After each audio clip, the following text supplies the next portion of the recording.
Hello you guys, welcome back to my channel.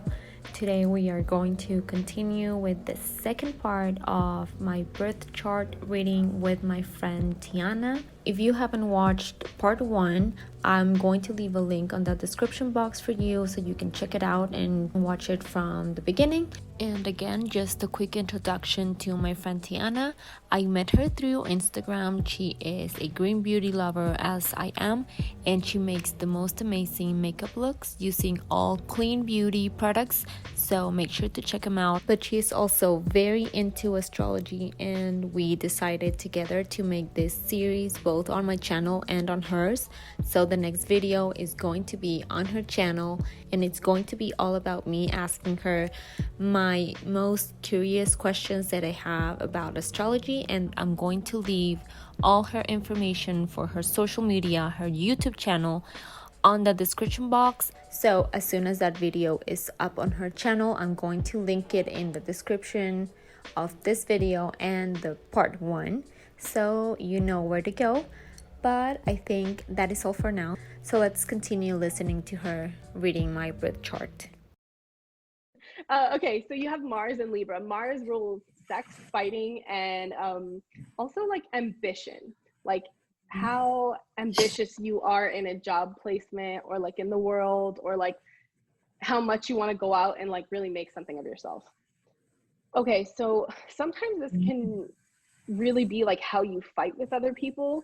And also too, it's another placement that can talk about relationship compatibility because it rules sex. So if you are sexually compatible with your partner, you would like look there and see like, oh, okay, I would be sexually compatible with this person, blah, blah, blah, whatever. And that's another, again, Libra is all about balance, harmony, fairness. They're also about beauty and like design. And so maybe it's possible that you don't like fighting. Yes, I don't. Okay. That's true. Yeah, maybe it's possible you don't like fighting with people because you like to keep the balance and keep the peace. And also for things to be fair. The only time that I can imagine you ever wanting to fight is if you felt like things were super unfair or imbalanced, or like you were doing a bunch and the other person's not doing a bunch and you felt like you were being wronged, would be the only time you might actually not pick a fight but bring it up. In other cases, you like to keep the peace, you like to keep the harmony, and you like things to be balanced and beautiful. And also that would reflect how you think about sex too. Like, has to be beautiful. Maybe there have to be candles. Maybe the room has to be clean. Things have to be balanced. And also for Mars and Libra, in terms of ambition, this could be like, it's not necessarily the place to look for a career, but I notice it does sort of affect people. Like if you like things to be balanced, maybe you like a peaceful work environment. Maybe you like a work environment where you can work with other people, because Libra is a partnership sign. They like to work with other people. They like to collaborate, and they like to have that back and forth where they can see what other people think about what they're doing, to get that like sounding board. Okay. Okay, you have Jupiter in Cancer, which lucky you, because I almost want to be like, this bitch. I would love to have this placement. It is a really, really great placement. It is exalted. Exalted means like it's the most wonderful placement you can have, depending on like what's aspecting it. Sometimes it can really mess you up, but in this placement, just looking at it alone, it's a really good placement for ambition, jobs, work, like just growing as a person.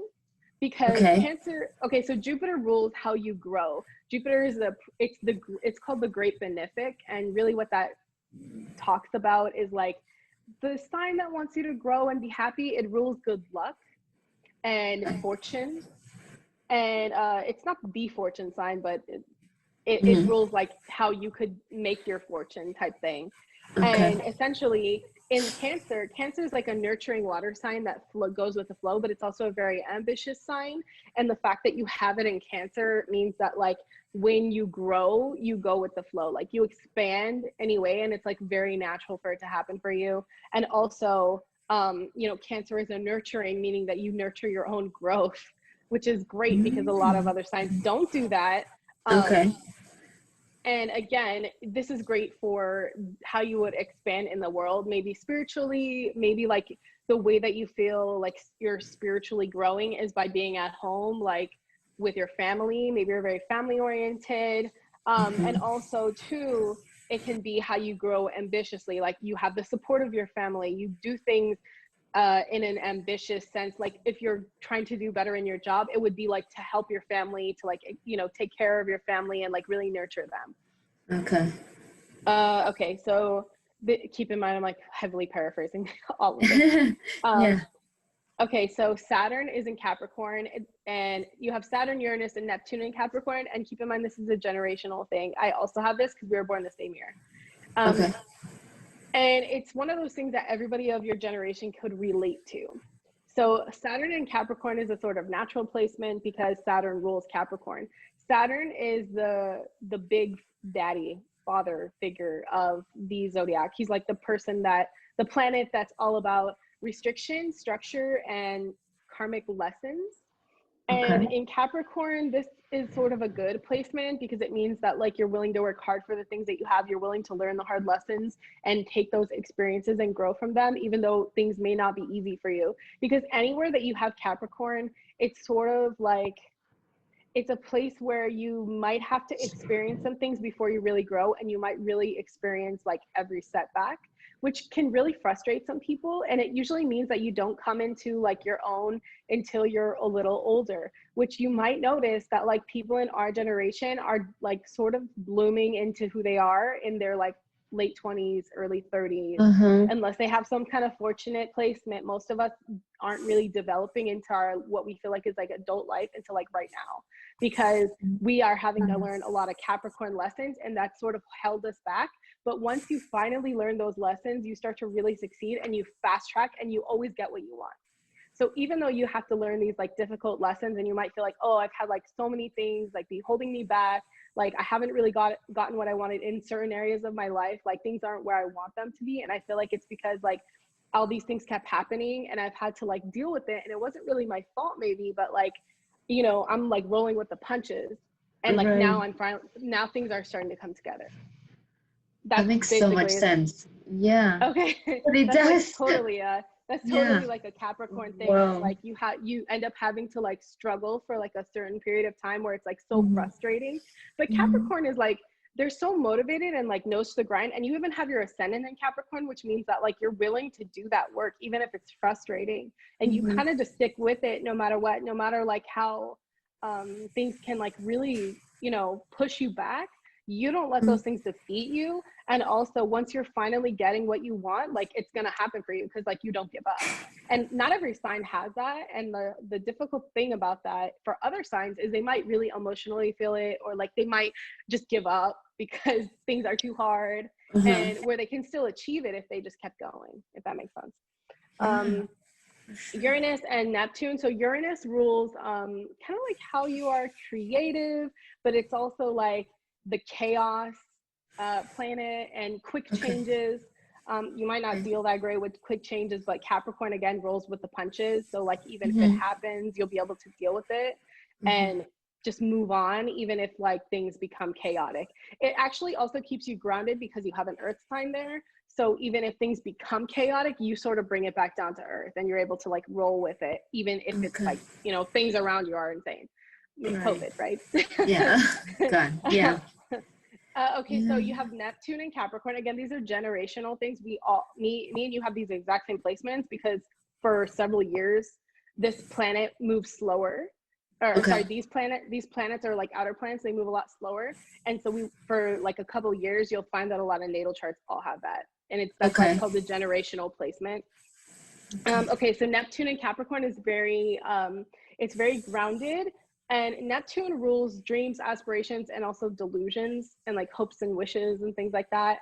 It's ruled by Pisces, which is like the imagination. Sometimes it can talk about like music and things like that for certain people, depending on aspects. So in Capricorn, it's actually a really great placement because again, it keeps you grounded. You're not a delusional person. Like you're very practical in how you approach things, meaning like, you're not going to be like, oh, well, if I just like wish and like dream about this thing and like write about it, then like it's going to happen. No, you're like, okay, I have this dream. how can I make this happen? So you bring it back down to earth. You like maybe write a freaking to-do list of like all the things you need to do to make it happen. And that's actually really good, because it means that your dreams don't stay dreams forever. They become reality. You have Pluto in Scorpio, which is another generational placement.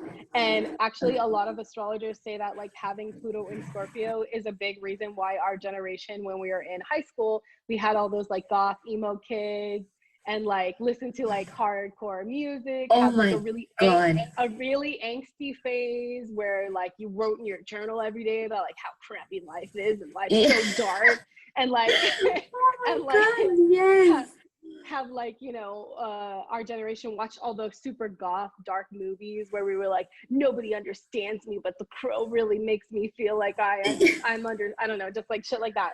That's Pluto and Scorpio at work by like our entire like generation of like the high schoolers we all went to high school with, right? Yeah. Yeah, that's like, you know, the birth of Fall Out Boy and Panic at the Disco and like AFI, you know, like that kind of thing. The angsty, like angry, My Chemical Romance. Oh my God, like all that. Yes. Okay. Oh my God. Okay, so you have Lilith in Libra, and that's a real fun placement because I have that placement also. Okay. Lilith is kind of something that's hard to wrap your head around. It's kind of hard to explain. But really it's your personal shadow. It's like where the things go that you don't want to admit about yourself, that you don't like, not that you don't like about yourself, but like that you don't want to admit are parts of your character. And so the shadow aspect, it says you have it in Libra. I too have it in Libra, real fun. It's your tendency to people please, your tendency to love beautiful things and be a little shallow, your tendency to really love balance rather than speaking out, and also your tendency to make people crazy because you're really attractive. Like man crazy. Like maybe you have ruined friendships before, I don't know, but like you know, like that, it's that kind of thing. So I don't know, not all, it's not true for everybody, but like everybody will manifest this differently. That's why there's different aspects to the placement, because it's not going to be true for everybody. Okay. You have your North Node in Aquarius, and the South Node is Leo. So South Node represents your comfort zone, and if you believe in past lives, it represents like how you were in your past life. And North Node represents like your spiritual goal for this life. And what you should sort of spiritually aim for. Sometimes it can be about your career, but not always. Like it doesn't have to be the same thing, because for some people they just do a regular job and then their spiritual life is totally separate, right? And that might be like something else. Like for instance, you know, Angelina Jolie is an actress, but maybe her North Node is something totally different, and that's why she does humanitarian work. You know what I mean? It's kind of like that sort of thing. Like she's not a humanitarian in her job, but like that's something she does spiritually, like that has meaning for her. And the reason I bring that up is because North Node in Aquarius is a sign of, it's a sign of being unique and like truly being yourself, but also it's a sign of humanitarianism. Like you trying to do good for the world and like really have an impact on the world. And in your last life, maybe you were more selfish, because South Node in Leo means like, this could also represent your childhood too. Like if you don't believe in past life, then maybe it's like when you were young, maybe you were selfish, maybe you were more about like me, because Leo is the sun, and they are about like, you know, being in the spotlight. That's why you see so many Leos. You'll notice it if you ever get into astrology, that so many Leos are famous people or celebrities. And they can tend to be like attention whores, but really like they shine in the spotlight, and it's a natural thing for them, and they're not all like attention seeking, but that's just sort of like the tropes of a Leo. So that could be your past life or your childhood. And your North Node, it's sort of like being more for humanity, like doing things that are like, you know, charity work, volunteer work, even just like helping other people or trying to make the earth a better place, right? Like the fact that you're like super into sustainability and like eco-friendly. And are you vegan? I know it's like a random question, maybe that's personal to ask. Plant-based, but yeah plant-based. Okay, but are you plant-based because it helps the planet? Okay, that is like a North Node Aquarius thing. To be like, you know, to give a shit about the earth. Like if you have a North Node in a different not planet, if you have a North Node in a different zodiac sign here, maybe that person wouldn't care about it because they don't care about how things affect humanity. And Aquarius does. Okay. Okay. So that's it, you guys. I hope you liked this video. There's still more that we talked about. We talked about the houses and the aspects. And if you guys are interested in knowing what's in my birth chart regarding that, please let me know. And I can just do like a third part of my birth chart reading.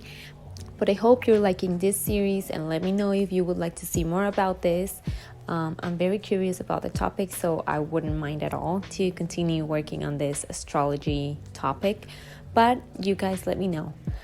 Please like, comment, and subscribe, and I'll see you on my next video. Bye.